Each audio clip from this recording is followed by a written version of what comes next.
Tracker 2 Premier'ini təyarından gəldi sizlərə dostlar. 2023-cü il maşın.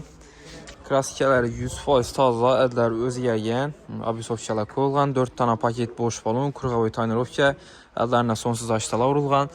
Maşınımız propan qazları bay 25.000 km sürür tutdu. İşlərinə evakur politə döşəliyən propan qazları Pakalini.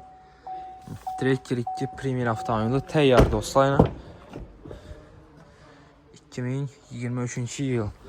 4 dənə paket balon, ərçə balonlar. Maşınımızda laminasiya işlərəm qılınır, qırçılıb sızdırqamasılıq üçün. Propan qazları bu ana. Propan qazlarının dəvərəklərinə şumca qılınır pulunun. Kraskəsinə, probeginə cavab maşınını gədəbədək görüb xarid qılavrasıda 2023-cü il maşın. Baxası 226 milyon som, naqd pul bosu üstün elə bir 2 som geçib. Bərəmiz avtokreditə 40 milyon som bilən çıxadı. Pillus Notariuskay klasla, aylık tolavı 6 milyon 100 min somdan 1 şila. Maşinimiz Koşşipar avtomarketdə satıba qoyuldu, gəlib xarid qılavrası. Tracker 2 Premierini təyyarısılarına dostlar.